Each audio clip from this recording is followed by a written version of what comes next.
Portions of the following program may contain pre-recorded material.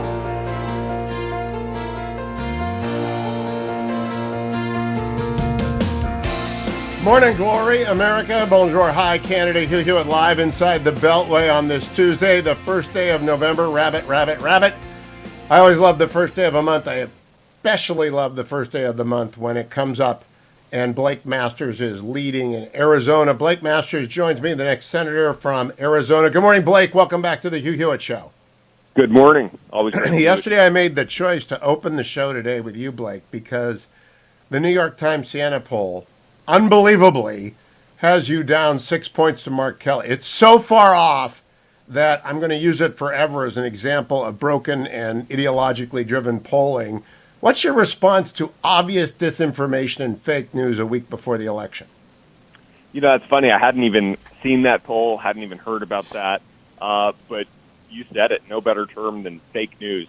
That's what it is. It's a suppression poll. I don't even think they're trying to get it right. I think they're designing this to try to, demoralize our Republican voters here in Arizona. It's not going to work, though, because I'll tell you what, this is a dead heat. We are statistically tied in Arizona, and we've got the momentum. Not only the momentum, the crowds. I've talked to a lot of people who've been campaigning with Blake Masters in Arizona, and the crowds are there. Kari Lake is running away with it. She could win by double digits. I think you're going to get some effect from that. But you've also got people like Juan Ciscomani and others. You've got some great congressional candidates who are turning out the vote as well, Blake Masters. It's just coming together. And we're working together. You know, I think we've got a fantastic ticket in Arizona, but it's not like everyone is just running their own siloed race. No, I'm doing events with Kari almost every single day. Abe Hamadeh, our Attorney General, like you mentioned, we have great congressional candidates. Ciscomani down here in the Tucson district. Look, we got to work hard. We're the underdogs. We're going to sprint through the finish line, but we could be looking at a statewide sweep. That's how things are shaping up here. And Blake, I believe that's going to happen. I also happen to think yours is a very interesting race against the forest of races that I cover, because you emerged as a newbie. I think we did our debate almost a year ago when I got my first look at you. I'd read your book, the one that you wrote, 0 to 1, and I knew you were a smart guy and that you'd done well, but I didn't know how you'd do on the campaign trail. You've taken to this stuff as like weight training. You love campaigning. I really do. I'm looking forward to winning, and, we'll open up the next chapter. But part of me will be sad when it's no longer campaign time. I love getting out there and meeting voters. I love hearing their stories. Hugh, I think you could tell which candidates are out there having fun, right? And yes, absolutely. If you're not having fun. Mark Kelly is the most dismal looking. Michael Bennet is invisible. Cortez Masto is invisible. Mark Kelly gets out there, and I've had Captain Kelly on, touting gun control before on the program. He's a nice enough guy, but he's just a Joe Biden cipher. And so I think that's caught, and I want to run through the issue set everywhere and get the Arizona swing on it. Number one, inflation. Is it the number one issue in Arizona? It is. Maybe it's co-equal with the border crisis because they're both so important, but I'm telling you what, we're suffering from both. We have the worst inflation in the whole country at 13% in Maricopa County. So I hear it every day. People are tired. They want to make a change, and they're connecting the dots. Right now they're understanding that Biden and Mark Kelly have caused this inflation with all their irresponsible spending. Now, Blake Masters, when I talk about inflation in the Northeast, that home heating oil comes into it. That's not going to be a problem in Arizona. But 13%, that's not just groceries, right? That was the number for groceries year over year. In Arizona, it's 13% overall. That's right, and I suspect if you measure it properly, it's more like 15 to 20%. It is just crazy. All right, let's go to the second issue set, which is crime. I haven't been in Phoenix in a while. Usually a safe downtown, usually a place I wander around feeling good. What's the crime situation in Phoenix, in Prescott, in Tucson, wherever I'm on the air, up in Flagstaff? What's the crime situation? Not good and getting worse. Homicide in Phoenix is up 50% since 2019. And in Tucson, get this, it's up 87% since 2019. That means almost double the number of people are getting murdered. We have fewer police officers right now walking the street in Tucson and in Phoenix than 4 or 5 years ago, even though the populations of each city have just increased. So if you talk to a TPD or a Phoenix police officer, they will tell you they feel slowly defunded. They don't have any air cover from their left-wing city councils. They don't have any air cover from Senator Mark Kelly, which is why the police have endorsed me in Arizona. We've just got to regain the will to slap the handcuffs on people who do bad things and put them away. And to leave them there. I mean, you've got a great prosecutor in Maricopa County, and I hope she wins re-election because they're running a Soros prosecutor against her, which would be a nightmare. Let me move to education, Blake Masters. How old are your children? I forget. They're 8, 6, and 2. All right, the heart of the demo. All right, so I've got 70% of my audience have children living with them in the home, which makes this a unique show. It's a morning drive show. People are going to work. I think 90% of parents are pissed off. They are just so angry with public education. Now, Governor Ducey and the Arizona legislature have passed a huge reform, the most important piece of state legislation since welfare reform swept the country in the 90s. What do you hear from parents? Because now they have a solution. They get $6,000. They can send their kid wherever they want. Has that diminished in any significant degree the degree of disgust that voters feel for elected officials in the school arena? No, I don't think it's diminished or it's at all counterproductive. I mean, that school choice law that we passed in Arizona is a model. The best in the country. Every state should just copy it, literally copy-paste, scratch out Arizona, write in their own state's name, and pass it. But once parents have gotten this taste of freedom, taste of being in control, turns out they get more involved, not less involved. So great, everybody can choose the school that their kid's going to go to. That's a no-brainer. But now let's make sure that school has a healthy curriculum. Make sure that they're not teaching critical race theory, that they're teaching real history, not the 1619 hate your country fake history, right? And so I think this is snowballing. And we're the ideological tilt in the schools. Everyone knows now it's got to be eradicated. I want to close with the border, Blake Masters. I'm talking all week long with Tom Cotton about national security issues in his brand new book, Only the Strong. Part of that book is about the border because it's a national security issue. I mean, we arrested 98 known people on the terrorist watch list this year already. And so I'm just curious. Arizona is different from every other state. It's really taking the brunt of this. How many voters have changed their mind? And in particular, are the Latino voters coming to you over the border? Yes, I think so. In fact, last week we met a Democrat who came to one of our campaign events, and she said, I voted Democrat my whole life. I'm still a registered Democrat, but I'm just sick and tired of this illegal immigration. And so she's going to vote Republican straight up and down the ticket, right? She didn't even mention inflation. She was just a single issue, tired of seeing hundreds of thousands of people walk across our southern border every single month. And I think it was the national security component that did it for her. If we've caught about 100 on the known terrorist watch list, that means there's probably thousands that have gotten in undetected. If you're those are the least talented terrorists. Those are the terrorists without talent. Imagine Iranian-backed state-sponsored terrorists trying to get across that border. So, Blake, we got 1 minute left. Because you are the last gasp for Democrats, they will pour everything into Mark Kelly. Have you got enough money? How do people help you? It's never enough, so I'm grateful if anyone can contribute. You can go to blakemasters.com. $5 or $10. I know it's tough in the Biden economy, by the way, but it's not for me. It's for the country. I think Arizona could be vote number 51. So if you can kick in $5 or $10, that helps us stay on TV through November 8th. And our closing message to the American people and to the people of Arizona is simple. If you like what's going on, if you like the illegal immigration, the crime, the fentanyl, right, the double-digit increase in inflation, paying too much for gas and groceries, hey, you can reelect Mark Kelly. He caused all these problems. He'll make them even worse. But if you think you and your family deserve better, let's vote for a change. Get me in there. I'll actually fight hard for America, for Arizona. Blake Masters, thanks for joining us. Run through the tape. Always a pleasure. Maybe we'll talk to you on election morning and make sure people get out and vote. Thank you, Blake Masters. Thank you. Israel is voting, by the way. I'm talking not only with Blake today, I'll be talking with Joe Day, Tiffany, Smiley. Israel is voting. They won't be done by the time I'm done today. Yesterday, the United States Supreme Court heard arguments in the Harvard affirmative action case. Here's the Chief Justice of the United States, cut number 12.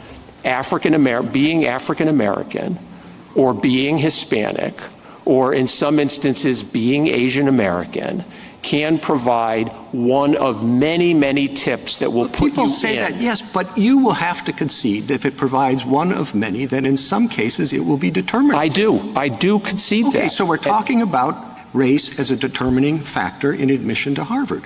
Race for some highly qualified applicants can be the determinant factor, just as being an oboe player in a year in which the Harvard Radcliffe Orchestra needs an oboe player will be the tip. We did not fight a civil war about oboe players. We did fight a civil war to eliminate racial discrimination, and that's why it's a matter of... Thank you, Chief Justice Roberts. Thank you. We did not fight a civil war for oboe players. We did not pass the 14th Amendment for oboe players. It's to prevent the use of race as a provider of benefits or a target for injuries. Race cannot be affirmative. I'll be right back, America. The Constitution won yesterday, I think. Stay tuned. More coming up after the break.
Welcome back, Americans. I'm Hugh Hewitt. I've got so many guests today.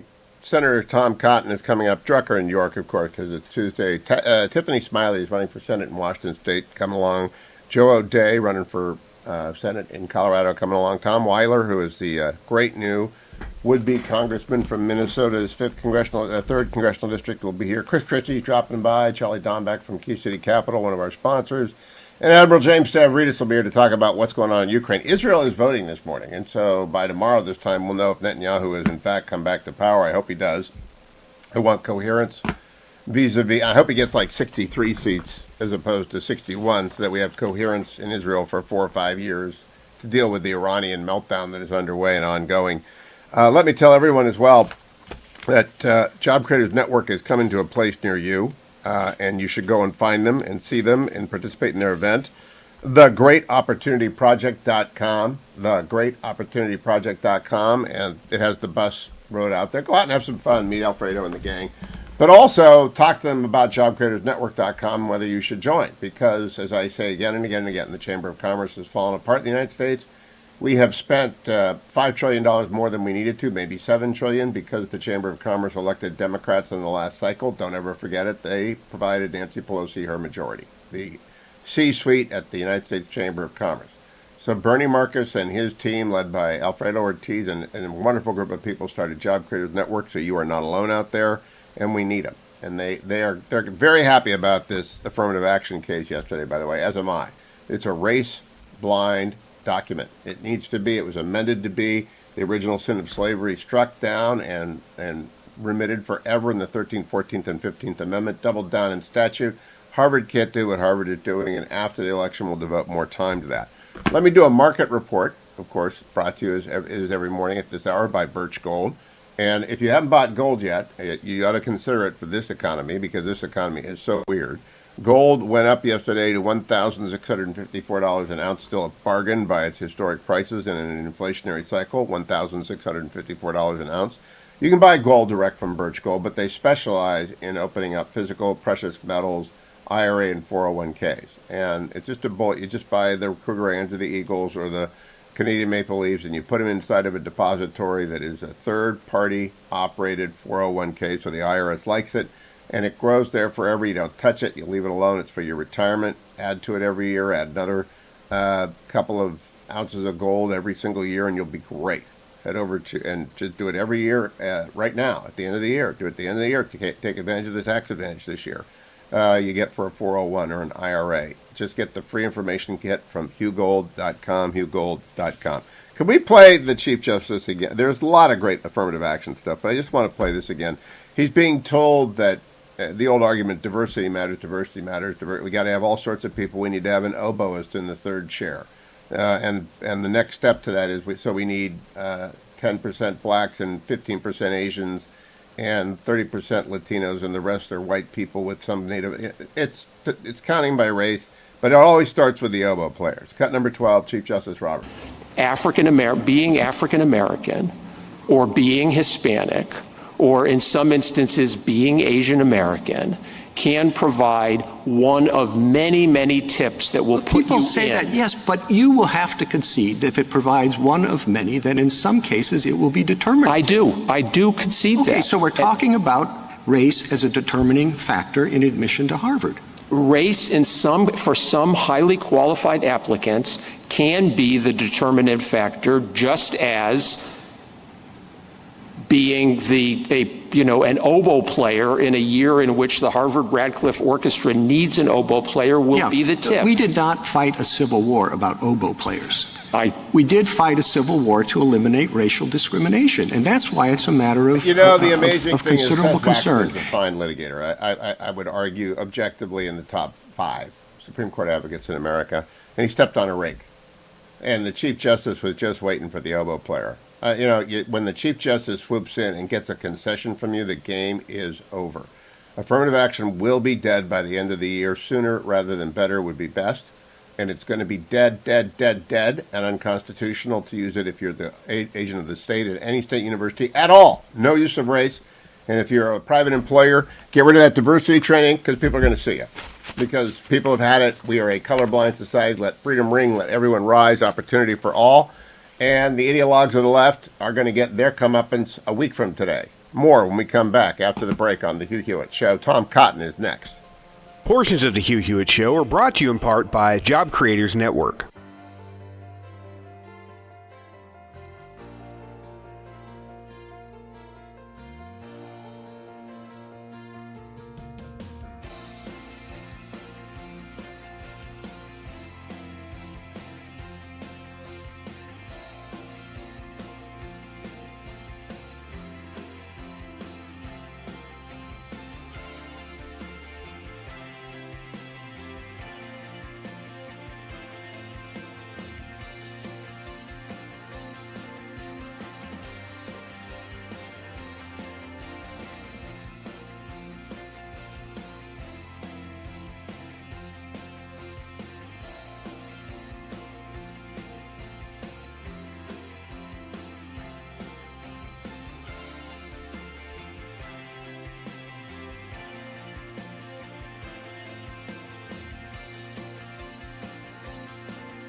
piece of American pie.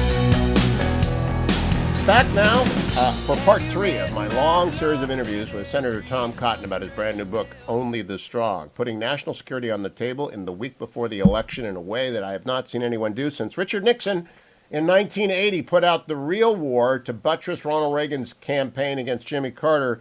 In that way, Senator Cotton has put out Only the Strong to buttress every Republican out there because we need to focus on national security, even as inflation is crushing us, education is collapsing around us, the border is open, we'll come to the border. Senator, it's painful to talk about, but we have to talk about the collapse in Afghanistan a year ago because no one in the mainstream media, his legacy media, has abandoned the issue. We've condemned a country to darkness. We didn't have to do so. Mike Pompeo has told me, you've confirmed, we were planning to leave 2,500 troops there. It didn't have to happen.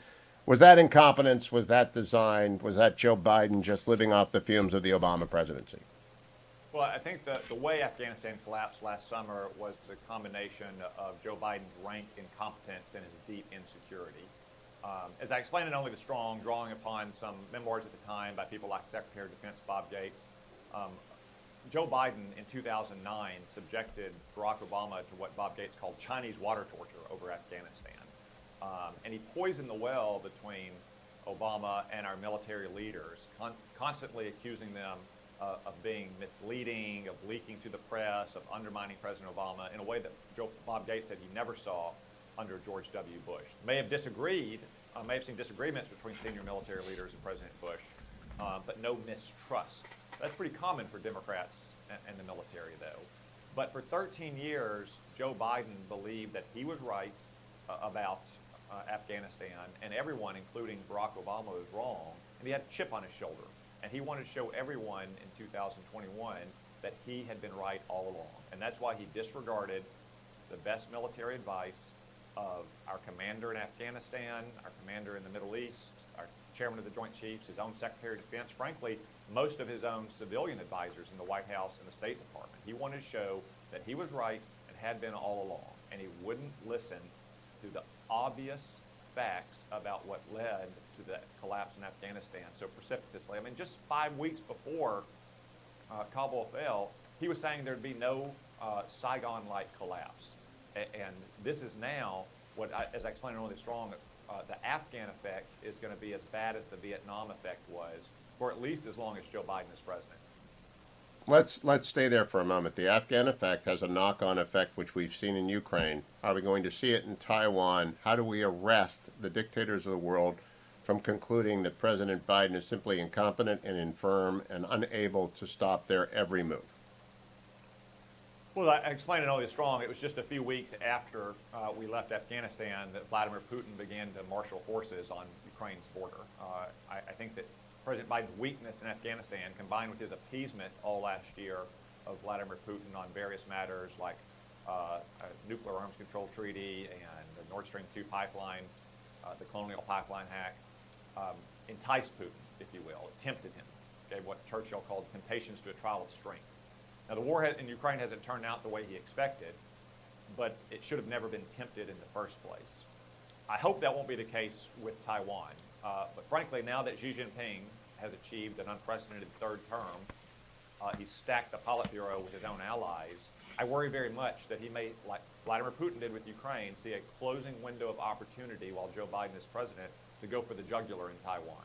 The best thing we can do, and what a new Republican Congress will do, I hope, is increase our defense budget, invest particularly in the kinds of weapons, especially missiles and munitions, submarines, drones that we need to support Taiwan, and that we get Taiwan the weapons it needs right now, that we don't wait until a war begins the way Joe Biden did in Ukraine. Senator, you serve on armed services, you serve on intel, you're on judiciary.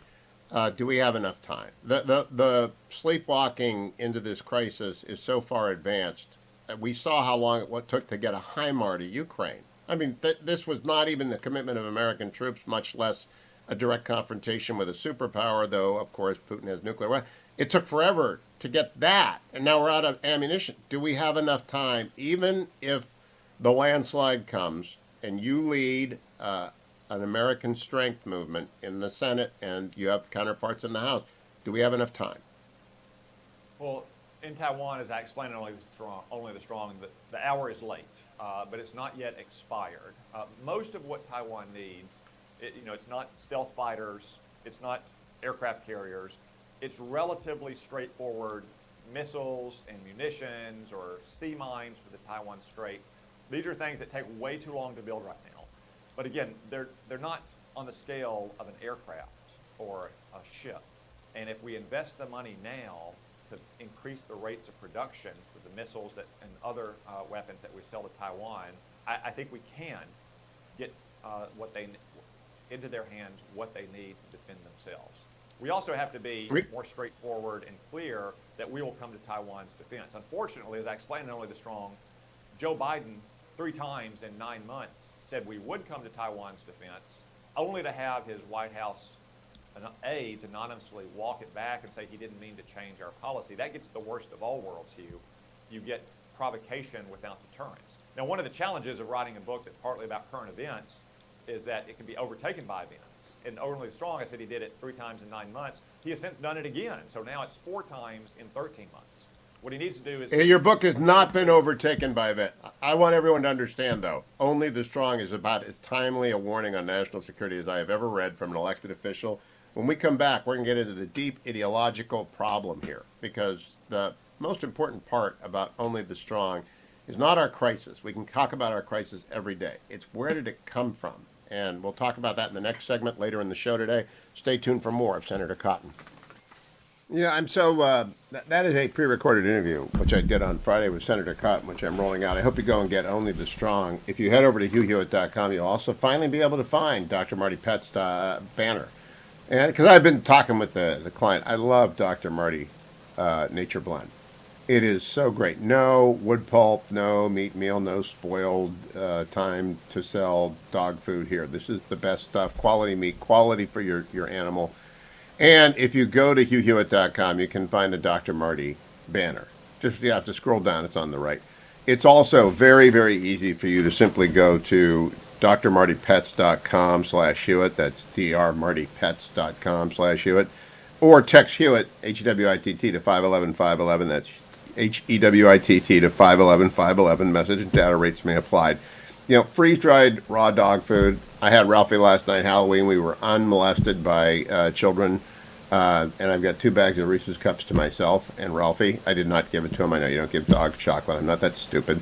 I did give him some Dr. Marty Pett's treats, and so that was a big hit last night. And I encourage all of you, help your dog keep their energy, maintain their coat, great digestion in their food.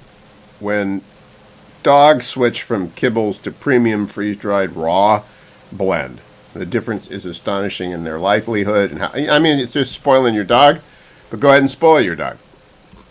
And again, there's a great new banner over at HughHewitt.com. Speaking about eating, not dog eating, but people eating. Generalissimo, myPhDweightLoss.com. Yes. Yeah, you are. Did you watch the Browns last night destroy the Bengals? Nobody watched the Browns last night. No, actually, I think that we were hopping. I thought maybe you were doing jumping jacks at the end because the Browns crushed the Bengals. I was holding the Halloween candy bowl last night, looking at all the things that I can't eat. At least for 3 more pounds I can't eat. Well, you're at 3.6 pounds. Am I not right? Yes. 3.6 pounds. You've only lost 46.4 pounds. Yes. All right. So I just want people to be accurate. I've lost my 45. I'm now working on your 5. No, I did 50 from the start. You got to get there. Got to get a weigh in. MyPhDweightLoss.com. I'll get there next week. That's MyPhDweightLoss.com. Or you can call 864. Just wanted to see if you're awake. 864-644-1900. Yes. 864-644-1900. Yes. And you've lost 46.4 pounds. Correct. Since August. Since mid-August. So it'll be get to eat anything for Thanksgiving? Oh yeah. I mean, by the time I get to next week, I transition to a maintenance mode, which Can we go out with by the time I get to Phoenix, please? I'm actually going to Flagstaff for Thanksgiving. Dash's new song is by Close the time to I get to 50, I'll be. It's not by the time I get to Phoenix. It's not. It's by the time I get to 50. Fine. That's what Can we bring it up now, Adam? Have you got it ready? A little Dwayne weight loss music. By the time I get to... Let me do the other headlines of the morning while they look for that. As I said, the Supreme Court seems ready to throw out race-based admissions. Yes. It's done. It's over. Biden railed at oil companies yesterday, and I thought to myself, there isn't a Democrat in the country who wants him in front of a camera. Right? There just isn't. Nobody wants him in front of a camera. He's hurting them every time he comes out. He will be the lamest of lame ducks. After the election next week, he will be done. All right, back down. I wanted to tell people about the fact... There we go. To 50. People will be rising and saying that, what happened to Dwayne? Where did Happy Dash go? Look, Chris Sununu went on with Meet the Press's Chuck Chod and said this, cut number 10. Each of the Democratic campaign committee heads that have done these ads supporting election denialists, I have put on this show, I have put them under this questioning. So I go back to you. Why are you supporting an election denialist? And do you think the inflation issue is enough to sort of rationalize support for somebody who thinks school buses of voters are going to show up in New Hampshire? Yeah, let me tell you, you're in a bubble, man. I love it, Chuck, but you are in a bubble if you think anybody is talking about what happened in 2020 or talking about Mar-a-Lago and all that. I know the press loves to talk about it. People are talking about what is happening in their pocketbooks every single day. Look, I get when that, they have Governor. to buy groceries or fill up gas, or right now. Well, that's far outweighs. Over should election they denialism. be? Okay. How could they? Of course. Oh, my gosh, Chuck, this is hitting people. They're having trouble paying their mortgage. They're having trouble making car payments because of bad policies out of Washington. Should they be? Look, the beauty of the American system is every voter has the right and almost the responsibility to be selfish with their vote, to vote in terms of what is best for their family, the better choice for schools, better economic opportunity, and that's exactly what's going to happen in a week, which is why Hassan's going to get fired. A whole bunch of these Democrats are going to get fired because, frankly, folks that think that that the average voter is worried about 2020, the average voter, it's a serious issue, of course, but it is not what people are going to be voting on in the next week. And that I wish we could send this around. I told all of my friends at the Washington Post live event, talk about all you want. Nobody cares. Nobody cares. And nobody cares. People care about what do we do about not having enough food or gas to get our family to the soccer game, fed and on time. And that is the reality of election 2022. And if you vote for any Democrat, you are saying, spend more and we don't care what you do. Give more money away to your friends. If you vote for a Republican, you're beginning fiscal sanity. Markets will respond. ReliefFactor.com. Tony tells me my emergency package is arriving soon. It better, because this is absolutely the last pack I've got in the studio. By Karen Curcumin. Resveratrol and Omega. Those are the 4 natural anti-inflammatories that together keep us moving. And yesterday ran like heck on Halloween in Northern Virginia. Today it's just wet and we'll be out. I got to take Ralphie for a long stroll after the show. Go home and grab him, work him off a little bit with the crazy people off the streets. And ReliefFactor.com keeps me doing that. I should just hand it out to the dog walkers at the dog park. ReliefFactor.com, $19.95. No inflation there. Don't live in a bubble. Don't be surprised when it works. Don't be a bubble person. Chris Sununu, I love that. Drucker is up next as we laugh about the CNN New York Times poll together. 6 points. John Fetterman up by 6 points. Mark Kelly up by 6 points. That's hilarious. Israel is voting. Stay tuned.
This is new from Gallup. They ask folks the issues they consider the most important, very important. And you see the economy tops it, abortion, second, crime, gun policy, immigration. Then you ask folks who say these are the most important issues to them how they intend to vote. And I think this is interesting, too, because look at this.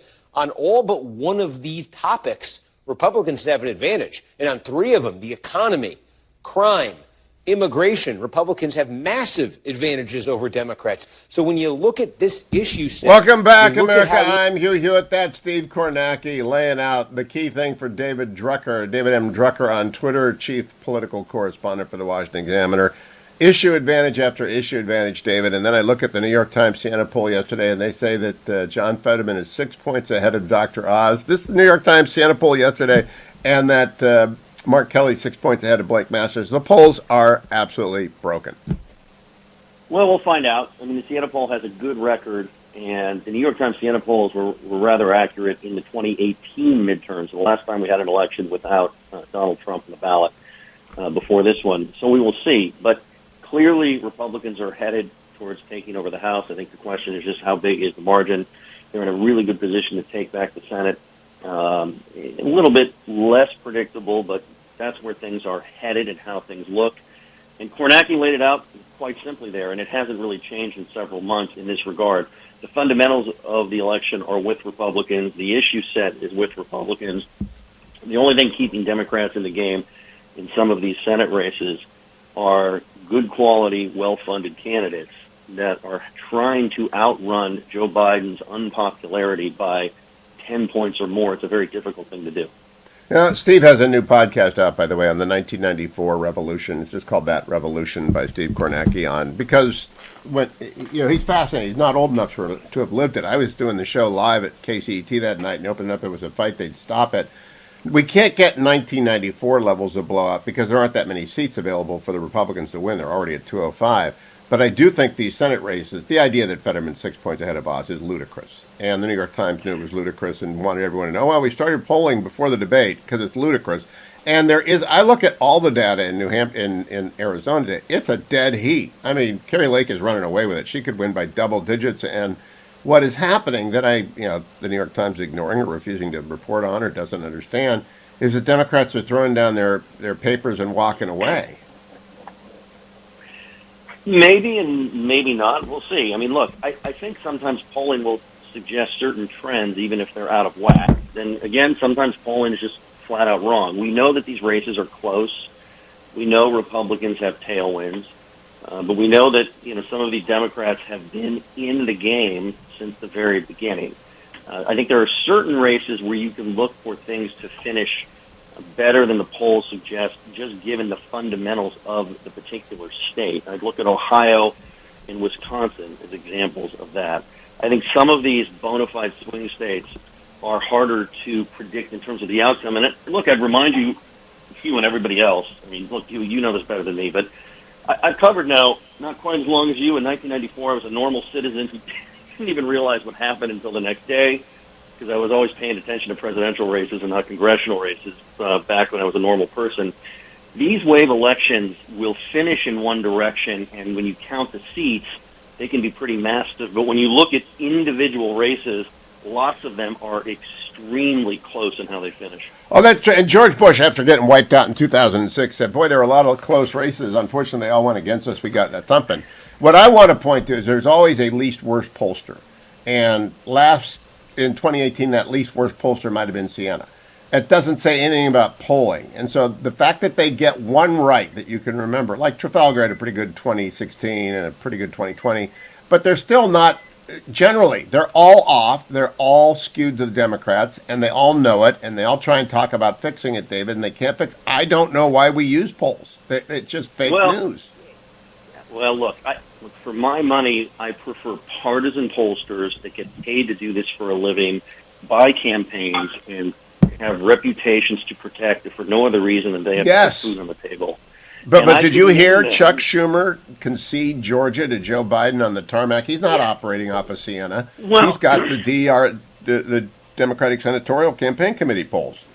Well, yes, but if you look at the public polling in Georgia for the past couple of weeks, it pretty much mirrors what Schumer said, which is he's on a downward trajectory. It's margin of error, though. It's margin of error stuff. Yeah, although Herschel it is gets margin of stronger. error. Correct. And Look, I don't think it's margin of error. And I go back okay, to but here's the thing. Here's what I would say, and this is not really meant to be argumentative. But if you look at the public polling in the Kemp-Abrams race, Kemp has a solid lead from day one to today. And if you look at the public polling in the Warnock-Walker race, it's been a margin of error race roughly from the beginning until today. And so if they can get Kemp right, it strikes me they might be getting the Senate race right. And that's the one thing that I'm looking at. I have to ask you also about Twitter, because the breaking news is that their former legal chief, Ms. Gotti, she made all the censorship decisions. She was supposed to get a $20 million golden handshake. She's not. Do you think this is like striking fear in all of Silicon Valley, David, that all their golden parachutes have holes in them? Could be. Them's the breaks. Them's the breaks. If you go with Twitter and you want to be the chief censor, people aren't going to pay you $20 million for turning the platform into a terrible, terrible, terrible imbalance left-right. David M. Drucker is on Twitter, and he's a blue check, and you ought to follow him and follow me to hour number 2 of today's Hugh Hewitt Show.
Morning glory, America. Bonjour, hi, Canada. Hugh Hewitt live inside the Beltway on this first day of November 2022. And they are voting in Israel, and they have an early voting record, the highest early turnout in Israel since 1981.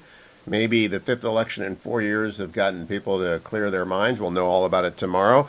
Also, when I was reading over at the Times of Israel about the election this morning, I discovered this story. Visitors to Shanghai Disney were temporarily blocked from leaving as part of the virus testing that extended to more than 400,000 people. The park closed for the testing of staff and visitors yesterday. They weren't allowed to leave. So I wish we had Cousin Avi here, if I could ask Cousin. Yeah, don't go to England. Yeah, don't go to China. Byron York already knows that. Do you know that, Byron? Don't go to China's Disneyland. You know, the interesting thing is, the serious point is that dealing with the pandemic kind of brought out the authoritarian streak around the world. Yeah. And in places that were already authoritarian, I mean, it made it even worse. So, yeah. I mean, that's not a surprise. Let's talk a little bit about the New York Times Siena poll yesterday. I can't stop laughing that John Fetterman is 6 points ahead of Dr. Oz, according to the New York Times Siena poll, and Mark Kelly is 6 points ahead of Blake Masters. That's not margin of error stuff. There's no place to hide. Those are broken polls, Byron, unless everybody else is wrong and the New York Times is right. I think it's just voter suppression. Well, I think in Pennsylvania in particular, it was malpractice to do it, because if you look when the poll was conducted, it was conducted between October 24th and 26th in Pennsylvania. As you know, the debate between Fetterman and Oz was on October 25th, meaning the poll is conducted on 24, 25, 26. So on 2 of the 3 days, it's conducted before the poll. The debate was a week ago. And so now the poll comes out. It's just absolutely malpractice to do that. The debate was such a big deal, and we know how debates work, which is you have it. If it's newsworthy, it takes a while for people to process it. Most of them don't watch it. They learn about it from personal conversations with people and from news coverage, which is why, by the way, there was so much effort on the part of Democrats to create the impression that Fetterman had done really well, you know, in the first 24 hours after the poll, because that's when people were forming impressions. Meaning, you have to poll after the debate happens and after people have processed it a little bit. So now we should be getting decent polls from a debate that's a week ago, and instead the New York Times gives you a poll that's based 2/3 of it before the debate. It's absurd. I also point out, when you have Chuck Schumer in an open mic conceding Georgia to Joe Biden, that is news that I have not seen anywhere other than Fox News and my radio show. What did you think about that? Chuck Schumer saying to Joe Biden, Georgia, we're losing in Georgia, that, you know, there's not much we can do. But there's some other bright spots out there. I was not surprised because I think the trend has been in Georgia that Herschel Walker has been slowly gaining on Warnock. And I think what has happened is Democrats have been frustrated because you've had all these revelations. I mean, you know, if there's a revelation tomorrow that another woman says she became pregnant by Herschel Walker, who encouraged her to have an abortion, would you be surprised if there were another one? I think Georgia voters have processed that. Yeah, bouncing off like throwing pebbles at a battleship. I've interviewed Herschel 3 times in 3 weeks. The first 2 times I asked him about the latest abortion allegation. He denies them. I asked him the second time he came around. Brett Baer just hammered him on it to make sure it's been. And he's past that. Nobody cares. Nobody believes it. And Gloria Allred does not help anybody when she shows up. I mean, they might have gotten Michael Levanti to do a Zoom call, get the same effect. I did speak with a GOP strategist about that, and they did think that the Gloria Allred factor helped to make that particular allegation a circus. Listen, I think a number of voters in Georgia do not think that these are all lies. They think there's probably something to them, but they have made a calculation that they do not want a Democratic Senate with a Democratic president. I mean, voters make these calculations. They say, well, you know, there's a lot about this candidate I don't like, but there's more about this candidate that I don't like, and so I'm just gonna vote the way I think is best. They don't vote because they think somebody is perfect. they have made a calculation, and I think that's what they're making in Georgia, and that's what Schumer saw. Now, Byron, I want to ask you, you're as experienced as I am, you know this stuff. There are two kinds of violence, political violence and all other kinds. And political violence is when Bernie Sanders supporter brings an AR-15 to a softball field and tries to wipe out every Republican. Political violence is where an assassin shows up outside of Brett Kavanaugh's house. You cannot make me believe that Nancy Pelosi's, the assault on Paul Pelosi is political violence. That guy is a psychotic nut among many psychotic nuts in San Francisco. And you can't make me believe that Gabby Gifford's shooting was a political act, because that guy was a psychotic nut who killed a federal judge at the same time.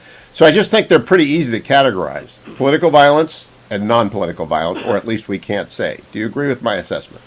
Mostly. I think, obviously in the Gifford shooting, I remember watching this movie that the shooter had said had deeply affected him. And it was absolutely, completely insane. I mean, it was absolutely, deeply insane. Now, in the Paul Pelosi case, Mr. DePape seems to be what our British friends call barking mad. Yes. Mad as a hatter is another term. If you listen to Democrats and their allies in the press this morning, certainly after this FBI affidavit came out, they're saying, look, the guy is nuts. He absolutely is nuts. But nuts are influenced by the rhetoric that they hear in public, and they're influenced by what Republicans are saying and the hateful speech that comes from Republicans, and so Republicans are to blame.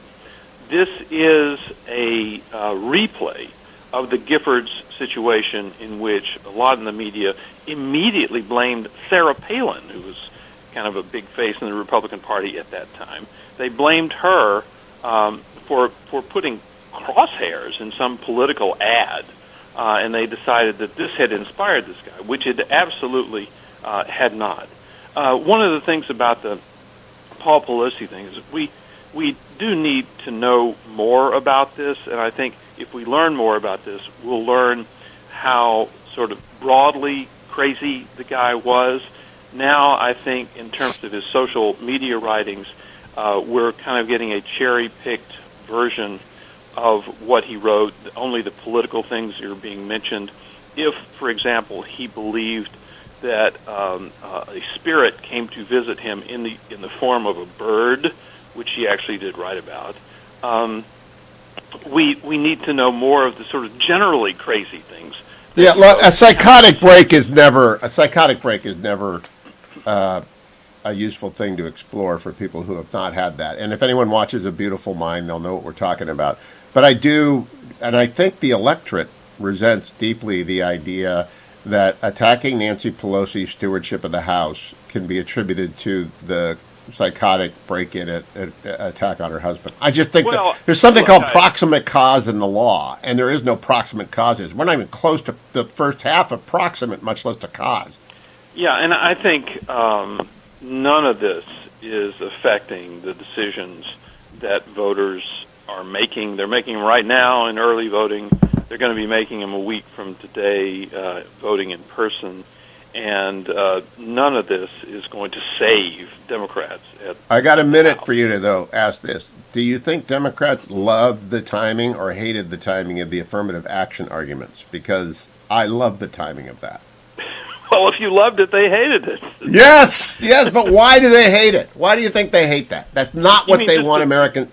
You mean just the timing or the substance? Yeah, just the timing. Everyone talking about whether or not it's right to count by race, and every one of the lefty elites inside the blue bubble saying, of course it is, and everybody in the country saying, that's nuts. We're not supposed to count by race. Well, I would say you're saying that as a person who pays attention to it. And if you watch cable news, if you watch CNN and MSNBC, it's all about this Pelosi situation. So the Supreme Court arguments, the argument stage, really does not get into the impinge on the public consciousness all that much. Obviously, when a decision in the Dobbs case was handed down, that was huge news.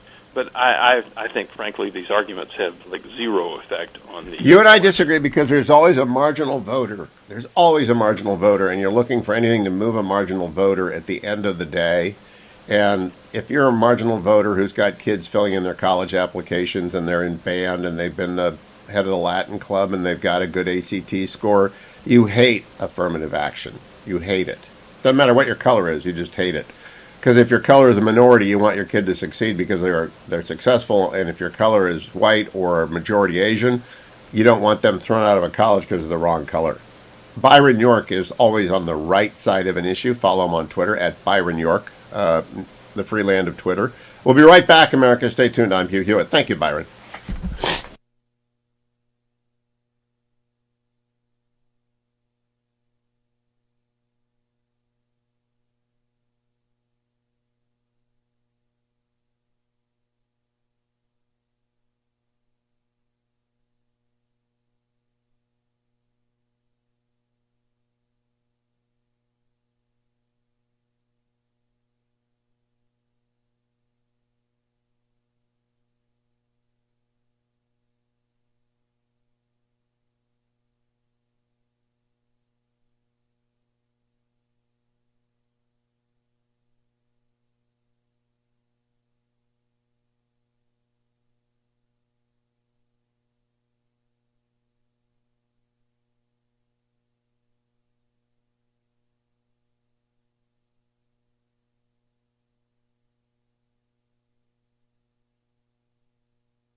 Joined now by Tiffany Smiley, who's going to be Washington State's next senator, fresh from her victory in the debate on Sunday night. Tiffany Smiley, welcome back to the Hugh Hewitt Show.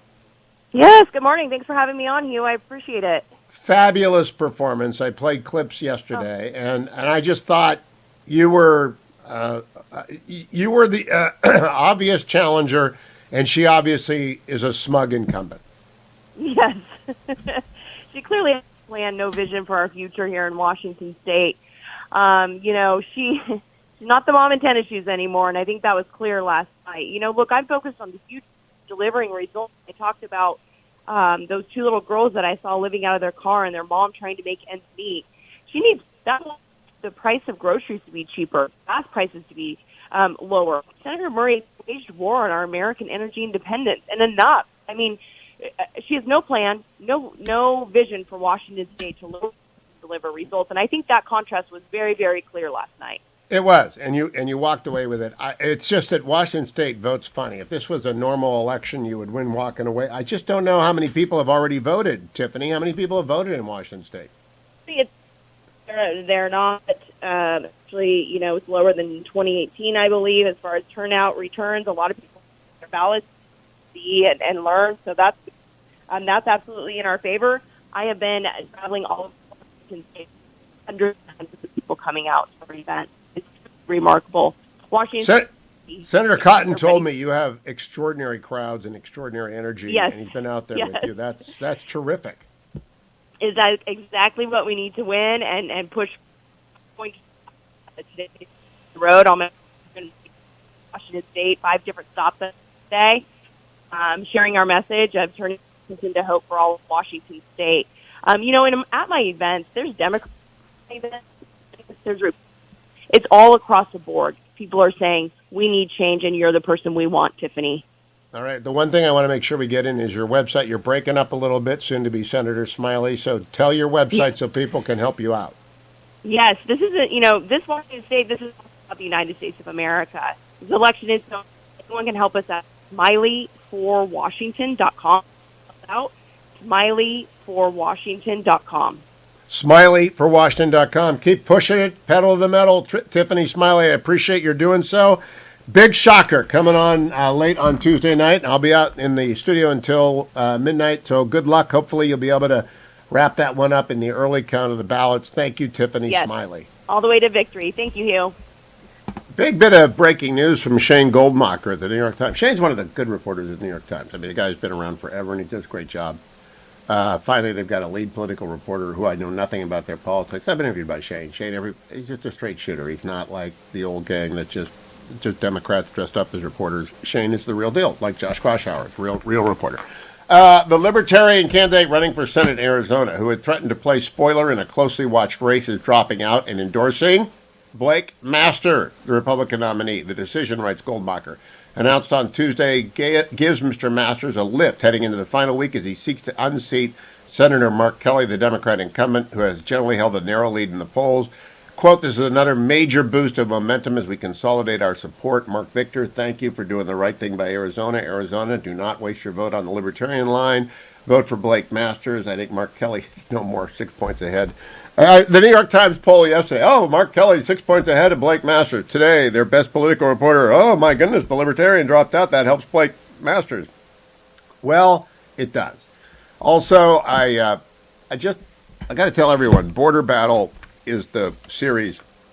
If you want to understand what is going on in Arizona, why Blake Masters is going to win, head over to salemnow.com and use my name, Hugh. Watch the Border Battle series, which is produced by Charlie Kirk and the guys at The Turning Point. And all it does is cover in 6 parts what it's really like on the front line of the border and why Arizona, also in the New York Times, Latino votes breaking heavily for Republicans in early voting. As far as they can tell, you can't open up the ballot and count, but by their counting of where the ballots are coming from, Latinos are voting well and strong and Republican.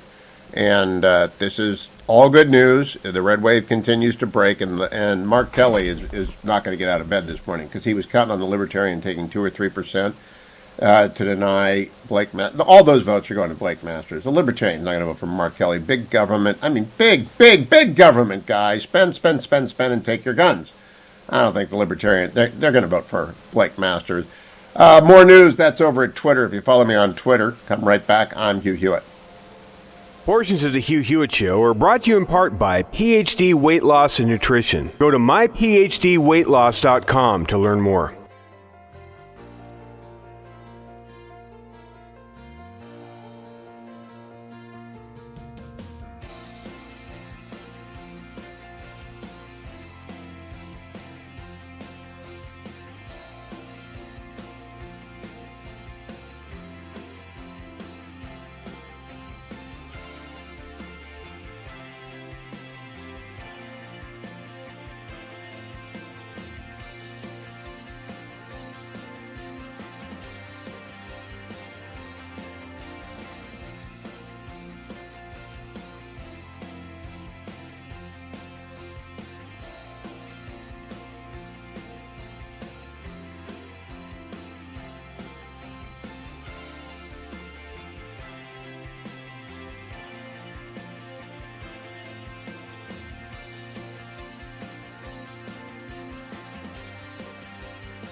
Welcome back, America. I'm Hugh Hewitt. Admiral James Stavridis is my guest, retired United States Navy, former Allied Supreme Commander, former head of Southern Command.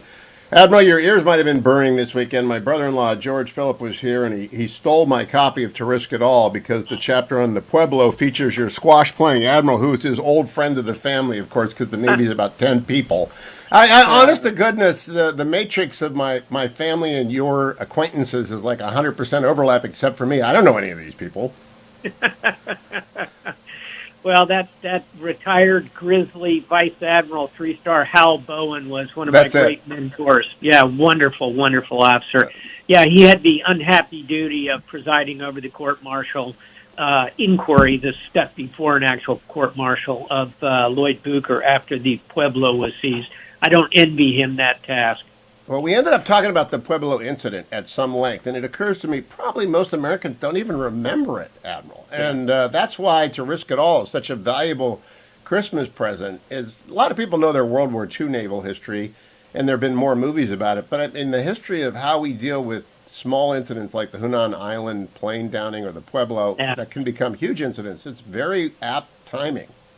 It is, and frankly, you can look at both of the two key hotspots at the moment, our growing tensions with China, South China Sea. You can picture another incident, perhaps in the air, perhaps on the sea during a Freedom of Navigation patrol, or over in Ukraine. You could see, for example, a Russian cruise missile they launched goes stupid, flies across the border and hits an American military command center set up in Poland. You can see these things escalate very quickly. It's very dangerous in times of tension. That was Admiral. Were you Allied Supreme Commander when we bombed the Chinese embassy by mistake? That's before your time, isn't it? No, that was before my time. Well, before my time as Supreme Allied Commander. But that's a very good example. This is during the Balkans crisis, and we had a bunch of our quote smart weapons turn stupid and ended up hitting the Chinese embassy. And China was quite convinced we did that deliberately. The Serbians did everything they could to fan the flames of that very tense moment. I give credit to diplomats on both sides who took the tension out of that one. Well, To Risk It All is a fine Christmas present. I'm now down my copy. I've got 5 copies, by the way, of the Sailor's Bookshelf, which I have to get you to sign at some point for Christmas. You're always like in demand around Christmas time. Give me a Stavridis book. Admiral, I want to ask you about your assessment of what Xi did in China. We know what's going on in Ukraine. We don't know what's going on inside the Kremlin. But we saw in front of everyone, ideologues promoted Xi's, not even opponents, just not Xi tights thrown out. What do you think China's preparing to do? I think they're at peak Xi. In other words, he has seized every conceivable lever of control, and in addition to his particular cadre of individuals, all men, by the way, are now in the highest positions in the party. But I thought most chillingly, Hugh, was the manhandling of an elderly statesman, former leader of China, Hu Jintao. Many will have seen this video clip. And, Hu Jintao's about 10 years older than Xi. He had been a mentor to Xi.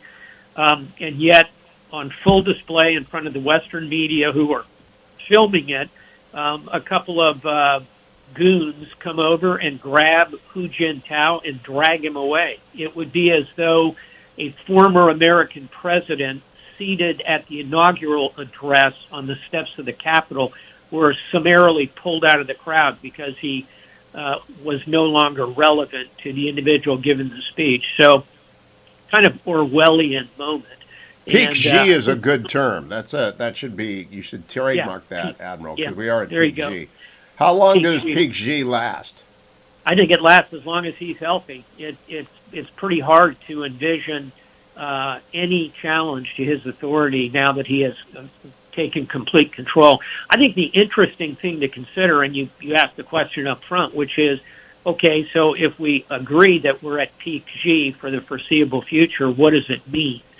And does it mean, for example, China that's more assertive in Taiwan or on the South China Sea? I think it's tempting to go that way in the analysis, but my view is that Xi's biggest concern at the moment is not the security issues, it's the economic issues. So I think what it might mean Peak Xi is that now that he's fully in charge, he can do that moment where he just says, those COVID protocols that have been choking our economy, I guess I'm gonna start to release those. That would really unleash the Chinese economy. I think that's his next move. At some point, the sunk costs of their COVID policy overwhelm even those people who've signed on the dotted line, because you got 5 years at least, and now is the time to cut loose your sunk costs. Admiral, I'm going to go to an event where Captain Jerry Hendricks is interviewing former CNO John Richardson. If I get to ask a question, and I probably won't, but I would like to know, do we have an ideal submarine size in mind? Do we know what the submarine fleet would look like if we were kings of the forest, not queen, not duke, not earl? If you're talking about both attack submarines, the offensive machines of war that we use, I would say a pretty good number would be kind of north of 60, maybe 70. And I think ballistic missile submarines, I think because they're are so critical to our national infrastructure, our national strategic infrastructure, I think you're going to want north of a dozen of those. And those are high-cost machines, but when you think about what that attack submarine can do offensively, and there's really no counter to a U.S. nuclear advanced high-end submarine. They would be the king of the battlefield. Now, I got a note yesterday from one of your colleagues in flag rank, retired, who said, look, this is no longer a GDP percentage problem. There's a plug problem. Not only do we have to up our game generally year over year, we have a vast hole in the budget where we've got to put in trillions of dollars. And we didn't do it over the last 5 years. We spent money on everything except DOD. Do you agree there's sort of a retrofit hole that's sort of like what Mattis inherited when he walked in 2013? I do. And of course, it's been significantly exacerbated by inflation. As we look at rising costs of all of the components that go into our defense budget, and then you add to it the most expensive component of that defense budget, of course, are the people. And here we are competing with rapidly rising wages in the civilian sector. So those costs have to be accounted for, and I think that we need to think in terms of how much more we must add to the budget above the inflation rate, certainly for the next few years, until hopefully the Fed and the global economy kind of gets this inflation problem under control. So yes, I think there is a hole, and it needs to be filled with the additional plug of covering these inflation costs, Hugh. Now, Admiral, the last, I've got a Washington Post column coming out tomorrow that said, look, when McConnell and McCarthy get power next week, and they won't assume it formally until January, but they can then sit down with the president as his co-equals in legislating together, that they could agree on the defense part of this if they want to go Reagan 2.0. They could get Joe Biden to agree to that. I think they could. Do you think they will organize their ask, their demand, their must-have list around DOD? I don't think they'll organize it around DOD, but I think you're spot on that there's a rich opportunity here, and it's actually three baskets. One is the size of the defense budget itself, which we've just been discussing. The second is support for Ukraine. You can feel that kind of creaking a little bit at the corners, but I think that is an area for real cooperation, as you say, Reagan 2.0. And then thirdly, as we were just discussing, it's China. How do we hold together the current pretty strong consensus across the political spectrum that would allow us to confront China where we must, but also work with China, find the zones of cooperation. In other words, what's our strategy on China? I think that's an area for bipartisan. We got plenty that they are going to disagree about, obviously. But I think those three areas are rich for potential cooperation. Let's hope they go there on both sides. From your lips, Admiral James Stavridis. Follow him on Twitter at StavridisJ. Thank you, Admiral. I have to play for you a little of Amy Coney Barrett yesterday when she was bringing up affirmative action's been unconstitutional since it got started in 78. But 20 years ago, Justice Sandra Day O'Connor said, we only need it for 25 more years, and it'll be over. Amy Coney Barrett brought that up yesterday, cut 14. Just have one more question about endpoint. Alan Bakke would have been born into a pre-Brown world, and then we have 25 years, we get to Grutter. Grutter says, we cannot imagine, as I read that language before, this is dangerous. We can't imagine it's going to go on more than another 25 years. And you've been pressed a little bit about what is the end point for you. This distance of time, this 50 years since Bakke, suggests accurately, I think, that achieving diversity and diverse student populations in universities has been difficult. What if it continues to be difficult in another 25 years? I take it that because you've repeatedly said that the 25 years is aspirational, and you told Justice Kavanaugh it wasn't a holding, that you don't think that University of North Carolina has to stop in 25 years, at the 2028 mark. So what are you saying when you're up here in 2040? Are you still defending it, like this is just indefinite, it's going to keep going on? I think that Grutter is helpfully self-limiting in that it requires aggressive and enthusiastic adoption of race-neutral alternatives. And I think it's a dial, not a switch. He didn't answer, because there is no answer. I got to play you one more cut from this. Sam Alito, cut 13. So you're saying that race in and of itself has no effect at the University of North Carolina? Absolutely not, Your Honor. Okay, then you would have no objection to an opinion from this court saying you may not consider race. You may consider other things, but you may not consider the mere fact of race, period. You would have no objection to that. Your Honor, I don't know if I'm answering your question with a negative and a double negative here, but I do want to make clear that we fully support the limited consideration of race as it has been authorized by this court. Well, again, then it is I just only on an individual. I don't understand your answer. Either if it's irrelevant, then you shouldn't care whether it's ruled out. And we're not, if I'm articulating that, Your Honor, I'm not meaning to. We certainly believe that race within the context of an applicant may be considered as a plus factor. That's race not in itself may be considered a plus factor. Yes, Your Honor. And therefore, those who don't get the plus factor have what is essentially a negative factor. No, Your Honor. It's not the same thing? No, Your Honor, it's not, because it's looking at the whole applicant as they apply within their whole application and their resume, et cetera.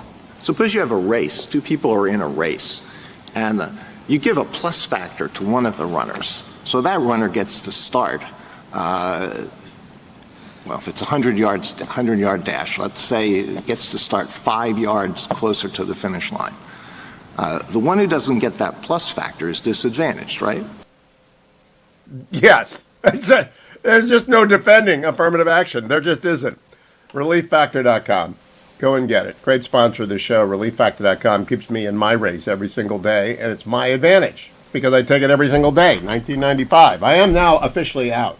If Tony does not get me the resupply today, I will be Relief Factor free for the first time in a studio broadcast in about 10 years. But ReliefFactor.com will get here, and I will stay in the game. That's my advantage. That's my advantage. Who's coming up? Tom Wheeler, submariner extraordinaire, going to be the new congressman from Minnesota's 3rd.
Welcome back, America. It's not just the Vikings who are having a great season up north. It's also Tom Weiler. He is running for Congress in Minnesota's 3rd Congressional District, right outside of the Twin Cities. Good morning, Tom Weiler. Welcome back to the Hugh Hewitt Show.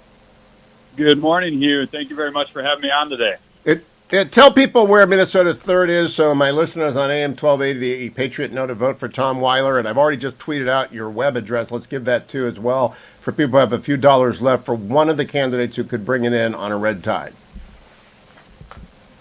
Thank you, Hugh. Yeah, it's the western suburbs of Minneapolis, basically Eden Prairie, Bloomington, up to Anoka, Coon Rapids, and then out west.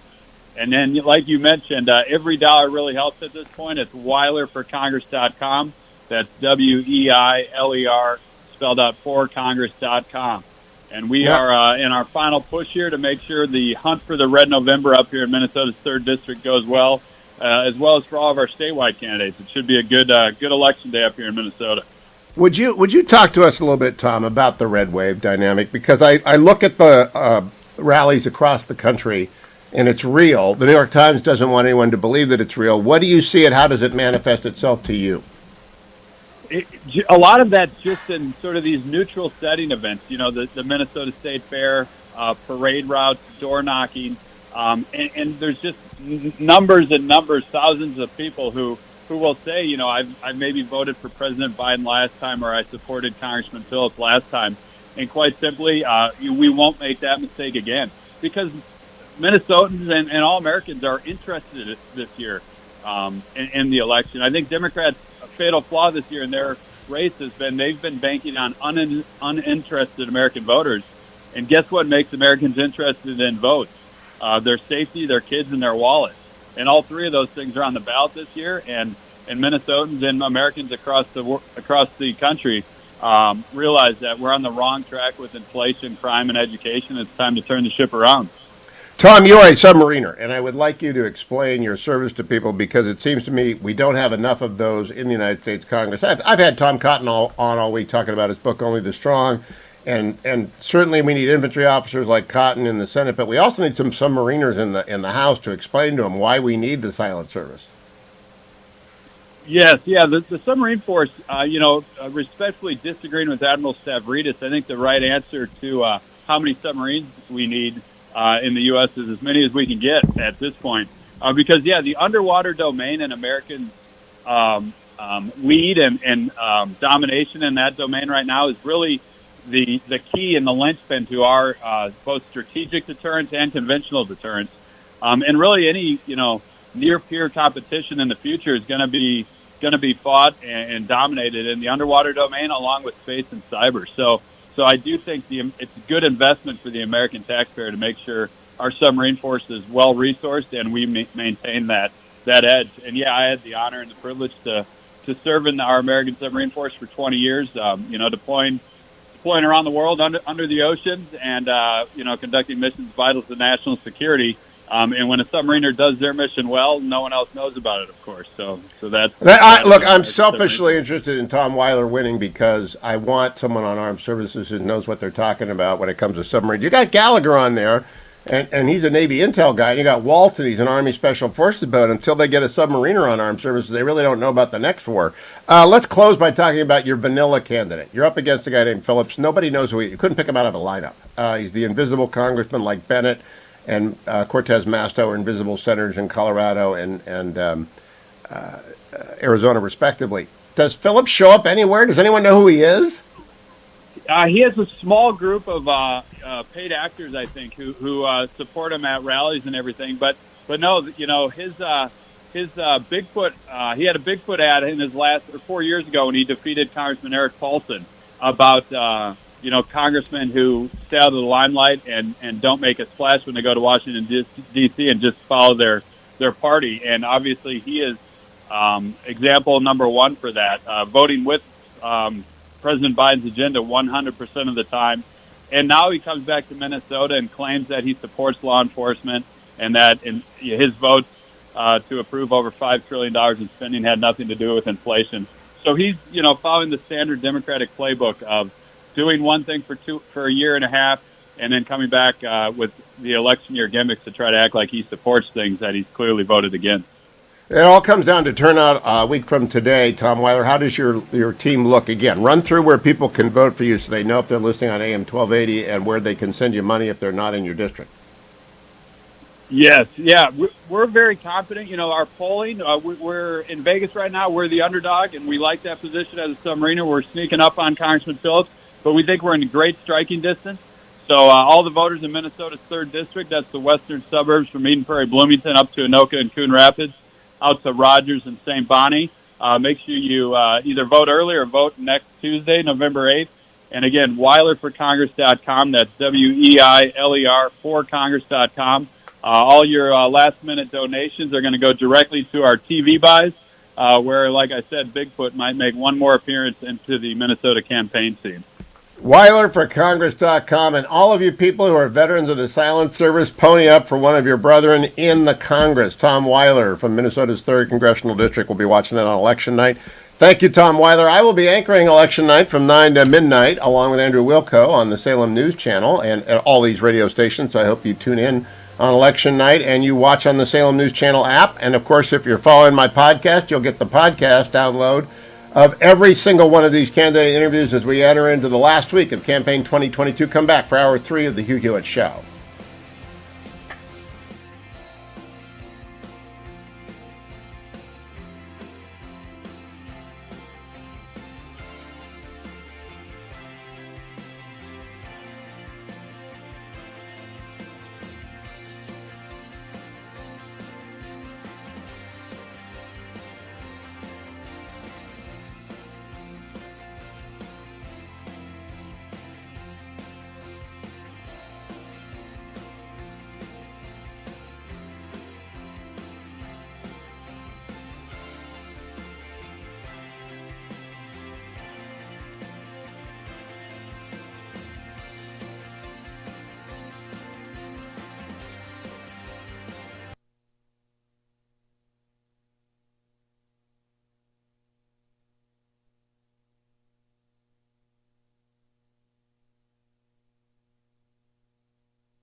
Morning glory, America. Bonjour, hi, Canada. Hugh Hewitt live inside the Beltway, joined by former New Jersey Governor Christie. Good morning, Governor. Welcome to the Hugh Hewitt Show. Good morning, Hugh. It's Victory Tuesday. The Browns won a Monday night game. That doesn't happen very often, Governor. I was wondering, did you watch the Browns last night? I did watch the Browns last night. They were dominant. They were dominant. It's not like the 3-5 record would show. It's almost as though they were as good as the Jets. Governor, I always ask you two things when we start an interview before we get to the election in front of us. First thing, Lindor and Carrasco for Jimenez and Rosario. I still like the deal from the Guardian's perspective. What do you think? And I'd like the deal from the Mets' perspective. Sometimes you can do deals that benefit both teams, and I think this one did. It's a rare area of sports agreement with the former governor. Secondly, what is the latest you can wait to declare a presidential campaign in 2024? When do you have to decide publicly by? I don't think until, I don't think you can wait until mid-year of 23 rather. Wait, I think you got to go in January, don't you think? Oh, I don't think so, Hugh. Look, I think everybody is different. Everyone's going to have to make the determination different based upon your own public profile and how the race shapes up. So it depends on when other people announce and your own public profile on that. Because, look, what I learned in 15 and 16 was a lot of that early motion is not progress. And so, a lot of it will depend on when will debates start and all the rest of that. So, I don't think there's any rush, Hugh. Bingo. When do the debates start? Now, I've been urging Chairwoman McDaniel, who's done a great job, to get forums at least started among even unofficially people like you and Mike Pompeo, and get Nikki Haley and talk about national security. And that, Fox will carry it. Someone will carry that. That's actually good TV as opposed to what we see every night. No, look, I absolutely agree. And I think we have to be having this discussion as Republicans, laying out for folks what's been going wrong in this country, the problems with the way the Biden administration has approached all these different issues, from foreign policy to the economy to energy policy. And I think when those discussions start, that's when Republicans really have to be engaged. Okay, the sooner that we get Republican potential candidates out on the stump, the better from my perspective. Okay, Governor, let's go to blue bubble problems. I got to play for you. Now, I have enormous respect for Margaret Brennan and Jake Tapper and Chuck Todd and George Stephanopoulos. They try and do a good job, but they're all in the blue bubble. And Chris Sununu just had it with Chuck Todd this weekend, cut number 10. Each of the Democratic campaign committee heads that have done these ads supporting election denialists, I have put on this show, I have put them under this questioning. So I go back to you. Why are you supporting an election denialist? And do you think the inflation issue is enough to sort of rationalize support for somebody who thinks school buses of voters are going to show up in New Hampshire? Yeah, let me tell you, you're in a bubble, man. I love it, Chuck, but you are in a bubble if you think anybody is talking about what happened in 2020 or talking about Mar-a-Lago and all that. I know the press loves to talk Stop right about there. it. Governor Christie, it's a knockdown by Chris Sununu. You don't want to get in front of Chris Sununu when you're detached from political reality. But I actually think this is a widespread problem. You've been on the road. I've been on the road. Nobody talks about 2020. They talk about inflation, crime, and the border. That's exactly right. And the other issue you hear them talking about is parental involvement in their kids' education. And you don't hear that. Listen, you don't hear about 2020. And I have been on the road, Hugh, all over this country, and you very rarely hear about the abortion issue as well, which is the other thing that the media is obsessed with.